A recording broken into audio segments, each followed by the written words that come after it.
बिस्मिल्लाहिर्रहमानिर्रहीम। First year आज की वीडियो में हम चैप्टर 9 वेव्स का टॉपिक है stationery waves in A stretched string, इसको डिस्कस करेंगे। तो सबसे पहले स्टेशनरी वेव्स होती क्या हैं, वो स्ट्रिंग में कैसे प्रोड्यूस की जाती हैं, वो हम बाद में देखेंगे। पहले हम स्टेशनरी वेव्स के बारे में जानते हैं कि स्टेशनरी वेव्स क्या होती हैं। स्टेशनरी वेव्स क्या हैं? When two identical waves of equal frequency and traveling in opposite direction superpose each other, they form special type of waves known as stationary or standing waves. Equal frequency and speed आएगा, ठीक है। यहाँ पे ये speed भी आपने लिखना है, टाइपिंग मिस्टेक है यहाँ पे। जब दो आइडेंटिकल वेव्स जिनकी फ्रीक्वेंसी सेम है और वो सेम स्पीड से ट्रेवल कर रही हैं, लेकिन उनके ट्रेवल करने की जो डायरेक्शन है वो अपोजिट है। जिस तरह कि आपको यहाँ पे इस एनिमेशन में नजर आ रहा है कि ये जो ब्लू कलर की वेव है ये इस तरफ को मूव कर रही है और जो ऑरेंज कलर की वेव है वो इस तरफ को मूव कर रही है। तो जो दोनों वेव्स जब आपस में मिलती हैं, सुपरपोज होती हैं, तो इसके नतीजे में क्या होता है, जब जिस टाइम पे क्रस्ट के ऊपर आता है और ट्रफ के ऊपर आता है, उस टाइम पे रिजल्टिंग वेव, ये जो ब्लैक आपको नजर आ रही है, इस वेव का एम्पलीट्यूड इंक्रीज कर जाता है। और वो टाइम जिस टाइम पे क्रस्ट ट्रफ पे आ जाता है, उस टाइम पे क्रस्ट ट्रफ एक दूसरे को कैंसल आउट कर देते हैं, जिसके नतीजे में ये लाइन सीधी हो जाती है, यानी कि हमें कोई वेव शो नहीं होती। तो जब दो वेव्स ऑपोजिट डायरेक्शन में इक्वल फ्रीक्वेंसी और इक्वल स्पीड के साथ ट्रेवल करती हैं, तो उससे क्या होता है, हमारे पास स्टेशनरी वेव बनती है। स्टेशनरी वेव बनती हुई आपने कहाँ पे देखी होंगी?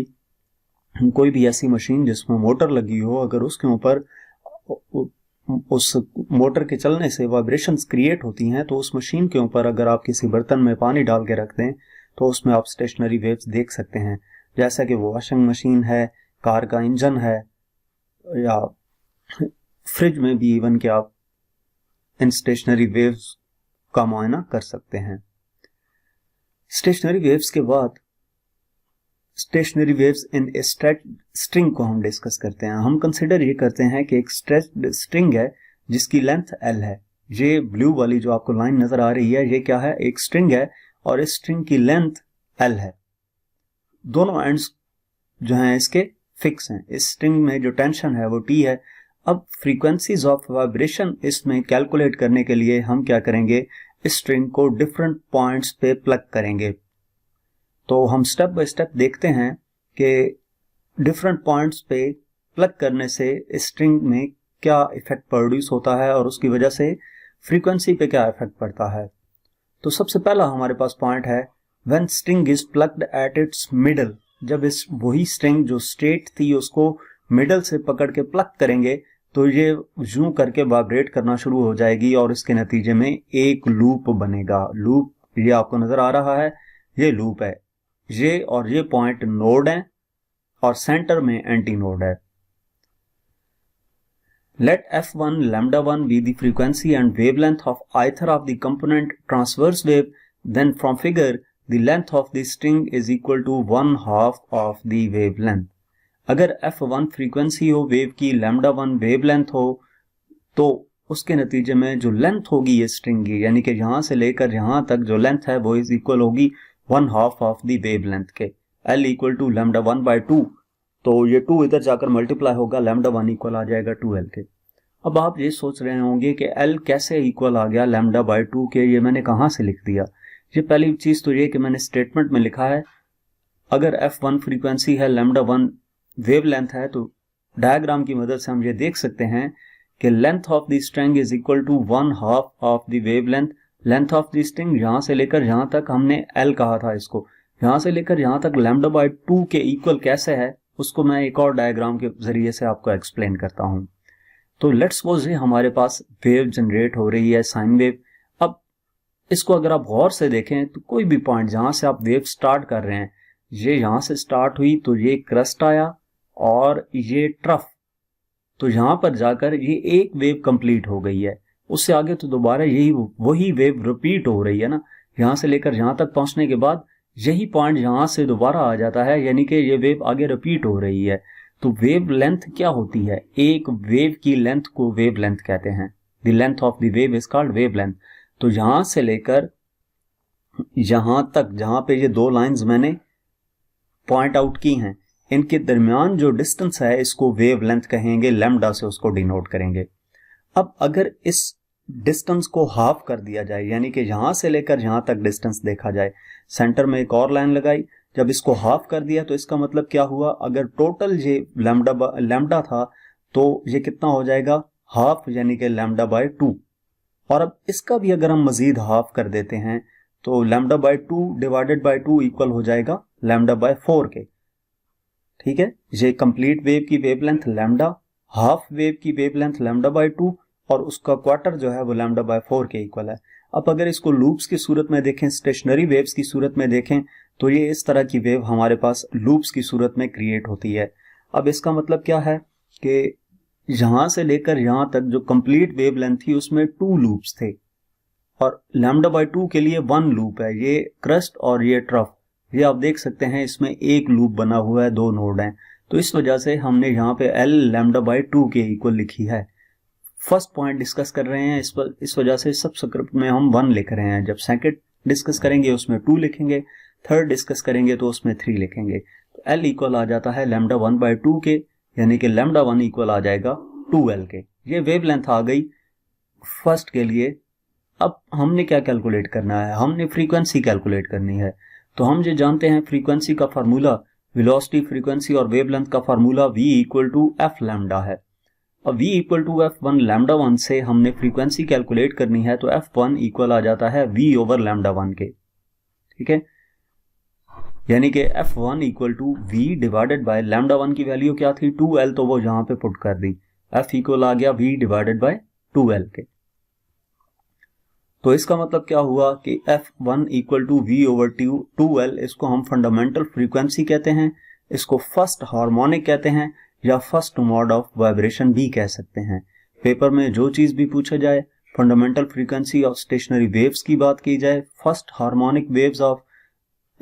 Harmonic of stationery waves in A stretched string की बात की जाए, या first mode of vibration in a stationary waves की बात की जाए, तो तब ये आपने सारा एक्सप्लेन करना होगा। इसमें ये जो डायग्राम है वाइट और इसमें जो वेवलेंथ है, ये सिर्फ आपको समझाने के लिए है, आप पेपर में ना भी बनाएं तो कोई इशू नहीं है।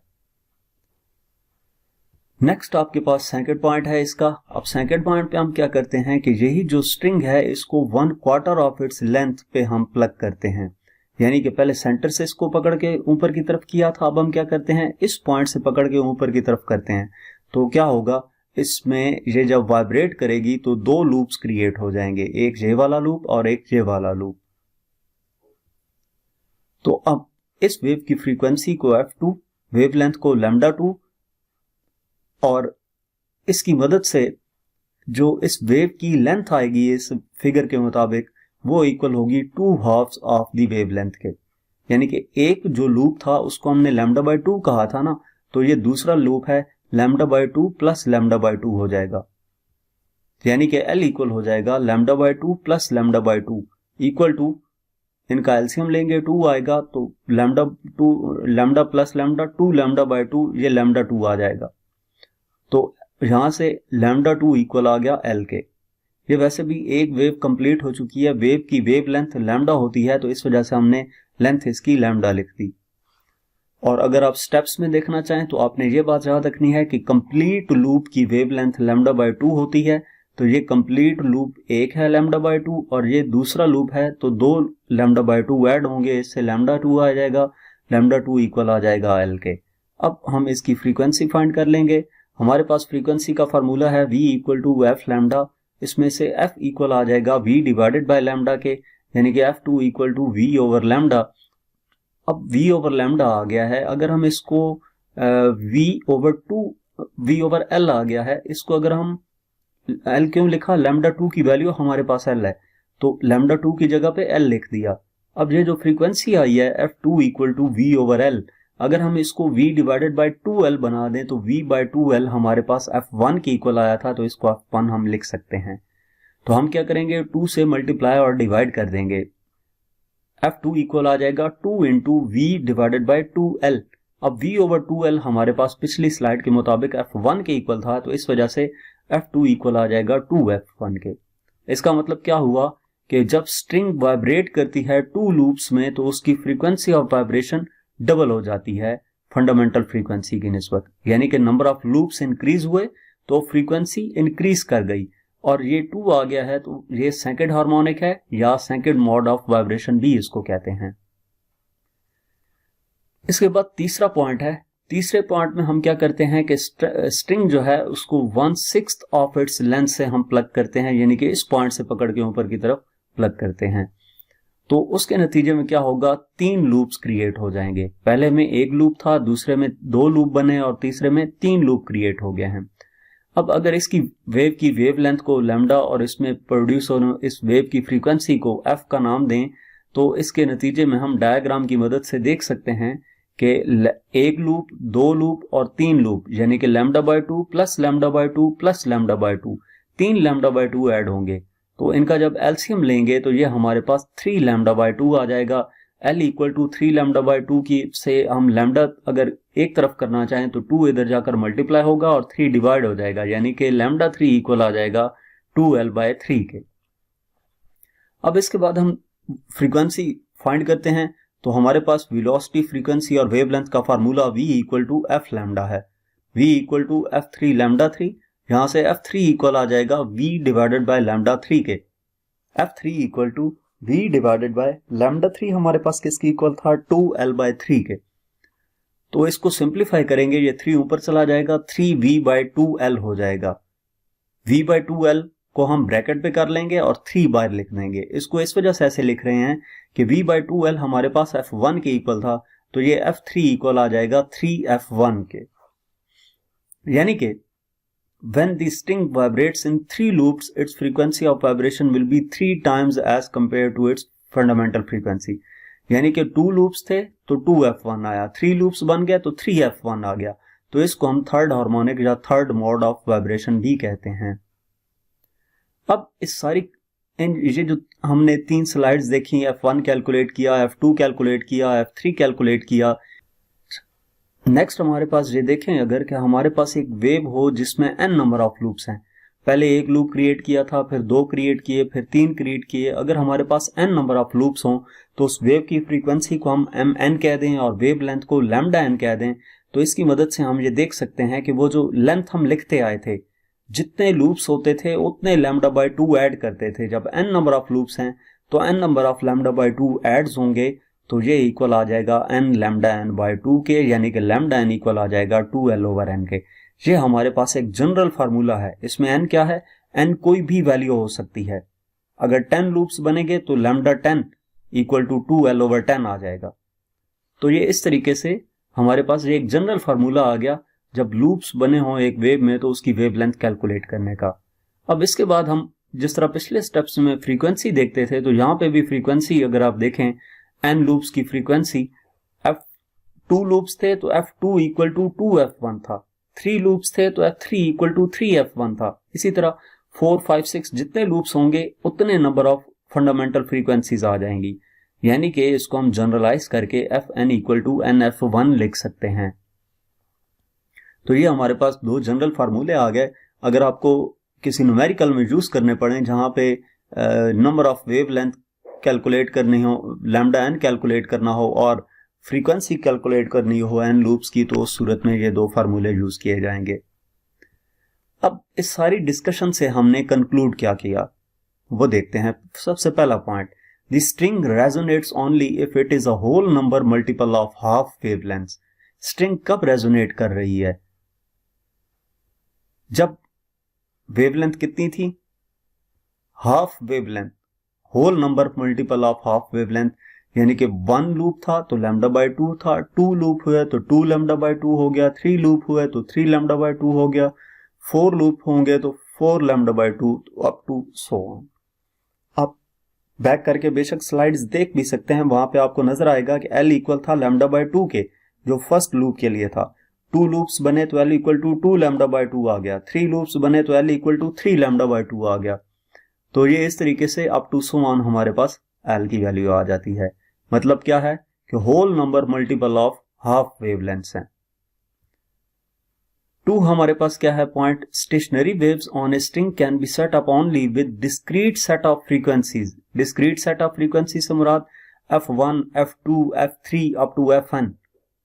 नंबर ऑफ लूप्स इंक्रीज करते जाएं, फ्रीक्वेंसी के साथ सबस्क्रिप्ट में एक नंबर इंक्रीज करता जाएगा, यानी कि f1 फ्रीक्वेंसी भी मौजूद है, f2 भी होती है, f3 भी होती है, अप टू fn भी होती है। इसको हम क्वांटाइजेशन ऑफ फ्रीक्वेंसी कहते हैं, क्वांटाइजेशन ऑफ फ्रीक्वेंसी। अब ये अगर शॉर्ट क्वेश्चन में आप किसी शॉर्ट क्वेश्चन का हिस्सा बना के दे देते हैं कि what is quantization of frequency, तो आपने ये वाली लाइन वहां पे लिखनी होगी। इसके बाद तीसरा पॉइंट क्या है, the lowest frequency f1 is called fundamental frequency and its higher multiples are called overtones और हार्मोनिक्स। लोएस्ट फ्रीक्वेंसी जो है f1 उसको हम फंडामेंटल फ्रीक्वेंसी कहेंगे, और जो उसके हायर मल्टीपल्स हैं उनको ओवरट्यून्स या हार्मोनिक्स कहते हैं, यानी कि f2, f3, f4 वो हमारे पास क्या है, ओवरट्यून्स या हार्मोनिक्स हैं।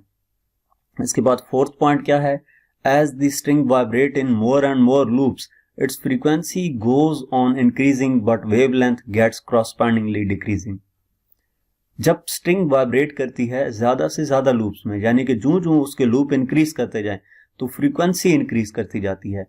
f1 के लिए v/2l था, f2 के लिए 2f1 हो गया, f3 के लिए 3f1 हो गया। नंबर ऑफ लूप्स इंक्रीज कर रहे थे तो फ्रीक्वेंसी इंक्रीज कर रही थी, but wavelength gets correspondingly decreasing. लेकिन वेवलेंथ क्या करती है, डिक्रीज करती है। वेवलेंथ कैसे डिक्रीज करेगी कि पहले के लिए λ/2 था, ये 2 λ/2 हो गया, फिर 3 λ/2 हो गया, तो वेवलेंथ जो है वो डिक्रीज कर जाती है। Such that product of frequency and wavelength is always constant. कुछ इस तरीके से ये सारा प्रोसेस होता है कि जो प्रोडक्ट ऑफ फ्रीक्वेंसी है और जो वेवलेंथ है वो कांस्टेंट रहता है, और ये इक्वल होता है स्पीड ऑफ वेव के। अब यहाँ पे आपके ज़हन में एक कंफ्यूजन आ रही होगी कि मैंने ये कहा है कि वेवलेंथ डिक्रीज होती है, बट जहाँ पे जो आपको नजर आ रहा है λ/2, 2 λ/2, 3 λ/2, 4 λ/2, तो ये तो वेवलेंथ इंक्रीज कर रही है। ये वेवलेंथ किस चीज की है, ये जो वेवलेंथ है ये होल उस स्ट्रिंग की लेंथ है, इस वजह से इसको इसके साथ कंपेयर नहीं करना। वेवलेंथ डिक्रीज होने से मुराद ये है कि वेव की लेंथ, एक कंप्लीट वेव की लेंथ डिक्रीज होती जाती है जो जो आप नंबर ऑफ लूप्स इंक्रीज करते जाएंगे। तो यहां तक हमारे पास आज का टॉपिक था। मजीद टॉपिक्स या एक्सरसाइज सॉल्यूशंस देखने के लिए हमारा चैनल विजिट करें। इसके अलावा अगर आप किसी भी सब्जेक्ट की ऑनलाइन जो हम ट्यूशन पढ़ना चाहते हैं तो हमसे व्हाट्सएप पे कांटेक्ट कर सकते हैं। Thank you.